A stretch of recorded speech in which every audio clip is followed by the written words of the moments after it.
बात को लिख रहा है कि यदि घर को यहोवा ही ना बनाए तो उसके बनाने वाले का परिश्रम व्यर्थ होगा। बहुत सारे आप लोगों ने देखे होंगे, बहुत लोग बहुत मेहनत करते हैं, 1-1 करोड़ रुपए की कोठी बनाते हैं और उसके बाद क्या करते हैं, उसको किराए पे दे देते हैं, रेंट पे देते हैं। खुद वो कहीं और होती है, जॉब उनकी कहीं होती है, बच्चे उनके 2 पैदा हुए हैं, दोनों के दोनों बोर्डिंग में पढ़ रहे हैं। बोर्डिंग के बाद उनकी वहीं के वहीं पढ़ाई पूरी हो जाती है, जॉब लग जाती है, वहीं के वहीं के बाद उनकी मैरिज भी हो जाती है। तब कई बार क्या होता है, एक तो हम देखते हैं कि घर की बात चल रही है और एक होता मकान। एक राजमिस्त्री मकान बना सकता है, घर नहीं बना सकता, वो मकान बनाता है। और आज के दौर में आप देखिएगा कि मकान बन रहे हैं और घर टूट रहे हैं।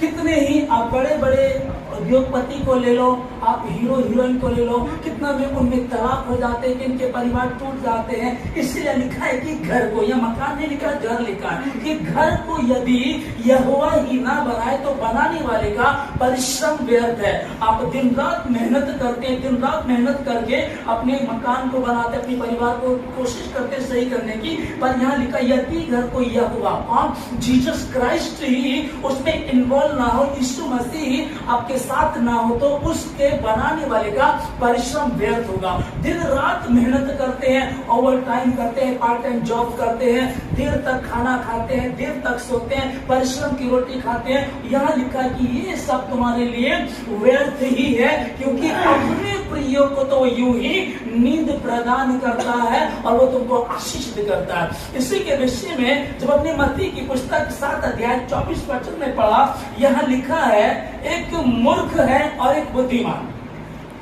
2 लोगों ने घर बनाया और घर जब उन्होंने बनाया तो यीशु मसीह ने 2 लोगों का उदाहरण दिया, एक यहाँ मूर्ख है, एक बुद्धिमान है। बुद्धिमान ने जब घर बनाया तो उसने चट्टान पर गहरी बुनियाद खोद करके उसने बुनियाद डाली, और जब उसने उस पर घर अपना मकान बना लिया, उसके बाद मेघें आई, बारिश आई, तूफान आए, उससे उस घर से टकराई, परंतु उस घर का कुछ भी बिगाड़ नहीं सकी। मूर्ख ने जब अपना घर बनाया तो उसने बालू की रेत पर बनाया, और जब धीमे से बारिश आई उस घर पर पड़ी और वो घर ढह गया।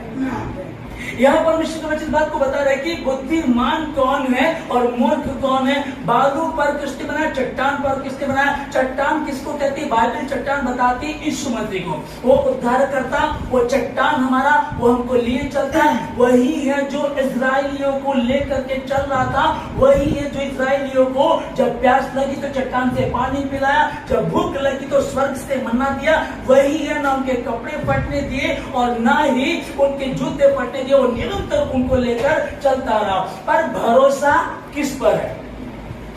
हम लोग गा रहे थे कि मुक्ति दिलाए यीशु नाम, शांति दिलाए यीशु नाम, यीशु दया का सागर, यीशु है बहता, यीशु दया का सागर, है ना। उसने जो हमसे प्रेम किया और लिखा कि जितनों ने उस यीशु मसीह को ग्रहण किया, उस यीशु मसीह ने उन सबों को परमेश्वर की संतान होने का अधिकार दिया। वो अधिकार हमको दिया है। अब राधिका दीदी ने एक निर्णय लिया, जब धीरे धीरे ये मसीह सत्संग प्रार्थना भवन में जाने लगी, धीरे धीरे इनका विश्वास बढ़ा और इनका बेटा रवि भी पहले प्रभु में था, अभी क्या कारण मुझको नहीं पता है, बहुत अच्छे से ये हमारे साथ संगति किया करता था।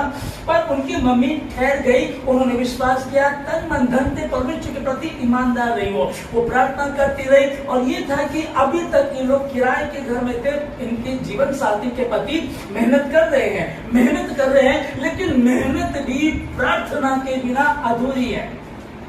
बहुत लोग मैंने बताया कि यदि परमेश्वर का अनुग्रह ना हो तो ये संभव नहीं है। आप उठा कर देखिए हिस्ट्री लोगों की, कहते हैं कि बंद मुट्ठी लाके खुल गई, तो कहा कि जब उनकी मुट्ठी बंद है आपको पता नहीं लगता उनके घर में क्या है, परंतु जैसे खुल जाती तो पता लगता कि इनके घर का तो बुरा हाल है, इनको पता नहीं चलता। तो राधिका बहन ने विश्वास किया, इन्होंने अपना घर, अपना विश्वास रूपी घर चट्टान बना। ये मकान तो पृथ्वी पर का है, यहाँ जब तक हम जिंदा हैं इसको भोगेंगे। मेरे 4 कमरे, मेरे 10 कमरे, मेरे 2 बंगले हैं, मेरे इतनी गाड़ियां हैं, ये सब यहाँ का और होना चाहिए। ऐसा नहीं कि नहीं होना चाहिए, क्योंकि प्रभु यीशु मसीह ने कहा मैं तुम्हें पृथ्वी की समस्त जातियों में श्रेष्ठ कर दूंगा। और पहला वचन में पढ़ा, सुनो सुनो जो मेरी इन बातों को मानता वो किस मनुष्य के समान होगा।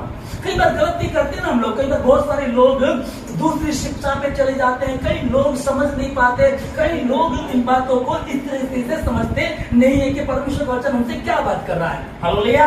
यहाँ यीशु मसीह ने कहा यदि घर को यहोवा ही ना बनाए तो बनाने वाले को परिश्रम व्यर्थ होगा। अब यीशु मसीह एक जगह एक विवाह था, तो वहां यीशु मसीह को भी बुलाया गया। जब यीशु मसीह को वहां बुलाया गया तो उस घर में जैसे कि खाना दिया जाता है, भोज दिया जाता है, तो वो खाना घट गया, कम पड़ गया। फिर प्रभु यीशु मसीह के वहां होने से वो खाने की जो घटी थी, जो पीने की जो कमी थी, वो पूरी हो गई। यूहन्ना 2 अध्याय में हम लोग इसको पढ़ते हैं। ये कारण क्या हुआ कि ये कहे खुदावन मैं तो मिट्टी हूं, तू कुम्हार है। मैं मिट्टी हूं, तू कुम्हार है। मैं, मेरी पत्नी, मेरा पति, मेरे बच्चे, मेरा घराना, हमारा कारोबार, सब कुछ परमेश्वर तेरे हाथों में देते, तू इसको संभालना। यीशु मसीह को उस विवाह में न्योता दिया गया था। यीशु मसीह वहां गया हुआ था, वहां दिक्कत आई, प्रॉब्लम आई, लेकिन यीशु मसीह के होने से उस जगह में पहले से भी ज्यादा अच्छा भोजन दिया गया। हम लोग पढ़ते हैं इसको कि जब उन्होंने वो दाखरस पिया तो कहने लगे, भाई अधिकतर हम देखते हैं कि शादियों में पहले अच्छा दिया जाता, बाद में बचा हुआ दिया जाता है, लेकिन तूने तो अच्छा अभी तक बचा करके रखा हुआ था। तो इसका कारण क्या हुआ? जब जब हम अपने कामों में, अपनी पढ़ाई में, अपनी जॉब में, अपनी बिजनेस में, किसी भी तरीके में से, अपनी शादी में, सगाई में, घर में, किसी भी हर एक चीज में जब हम पहला स्थान प्रभु को देंगे, क्योंकि लिखा है कि जो काम करो सब यीशु मसीह के नाम से करो। किसके लिए? जो विश्वासी हैं, है ना। जो काम करो सब यीशु मसीह के नाम से करो। उसको धन्यवाद करके अपने कामों को जब आप करोगे, वो निरंतर तुमको चलाएगा, बढ़ाएगा। और धर्मी 7 बार देते तो भी उठ खड़े हो जाते, पर तुमको गिरने नहीं देगा। दूसरी जगह एक बार यीशु मसीह एक नगर से होकर के जा रहा था, और वहां एक जक्कई चुंगी लेने वालों का सरदार था। उसके मन में आया कि मैं यीशु मसीह को देखना चाहता हूँ। आमीन, हालेलुया, हालेलुया, हालेलुया। मैं यीशु मसीह को देखना चाहता हूँ। बहुत सारी भीड़ उसके पीछे, बहुत सारे लोग उसके पीछे थे, और उसने क्या सोचा, मैं देखना चाहता हूँ। तो वो कहाँ देखने लगा? कहाँ चढ़ करके? कहाँ चढ़ करके? गुल्लर के पेड़ पे। गुल्लर का पेड़ का मतलब उसकी हाइट 30 फीट से 40 फीट तक होती है। गुल्लर का पेड़ इसलिए लिखा हुआ है। तो 30 से 40 फीट की लंबाई का वो वृक्ष था, और एक ही पेड़ था। और जक्कई के विषय बताया था, वो नाटा था, छोटी हाइट का था। तो यीशु मसीह को आगे पीछे लोग घेर के रखते थे, और इजराइल में लंबी लंबी हाइट के लोग होते थे। अब ये देख नहीं सकता था, इसके लिए कठिन था। ये यीशु मसीह को देखने के लिए गुल्लर के पेड़ पर चढ़ गया। यीशु मसीह को सब देखना चाहते थे, पर यीशु मसीह को देखना चाहता था। यीशु मसीह के लोग पीछे रहते थे। पर राधिका बहन का क्या था? मैं परमेश्वर को, पहले यीशु मसीह को अपने घर में मैं आराधना करूंगी, यीशु मसीह के भजन को गाएंगे, यीशु मसीह के वचन को पढ़ेंगे, यीशु मसीह की उस आशीष को लेंगे जिसके लिए लिखा हुआ है, मैं इस घर को, इस घराने को मैं तुझे आशीष दे चुका हूँ। जिसको उसने आशीष को टाल नहीं सकता। हाँ, पहला वचन ने पढ़ा, जो बातें मैं बता रहा हूं उनको यदि मान कर चलोगे तो तुम कभी भी मार नहीं खाओगे। तुम किसके समान होंगे? जिसने अपना घर चट्टान पर बनाया। अब ये गुल्लर के पेड़ पर चढ़ गया, यीशु मसीह की दृष्टि उस पर पड़ी, और यीशु मसीह ने कहा, झट नीचे आजा, आज मुझे तेरे घर में प्रवेश करना जरूरी है। तब वो फटाफट नीचे आता है, और यीशु मसीह को अपने घर में लेकर के जाता है। वो चुंगी लेने वाला होता है, उसमें कपट कह सकते हैं, उसको कपटी कह सकते हैं। जैसे ही यीशु मसीह के घर में पांव रखता है, साथ बैठ करके कुछ खा रहे होते हैं, खाना खाते ही उस व्यक्ति का जीवन, उसका मन परिवर्तित हो जाता है। वो उठ करके बोलता है, यीशु मैं अपनी आधी संपत्ति कंगालों में बांट दूंगा, और यदि मैंने किसी का जबरन लिया है तो उसका 4 गुना लौटा दूंगा। और यीशु मसीह ने कहा कि आज इस घर में उद्धार आया है, आज घर में उद्धार आया। यीशु मसीह जिधर से होकर के जाता था, लोग उसको खोलते थे, लोग ढूंढते थे।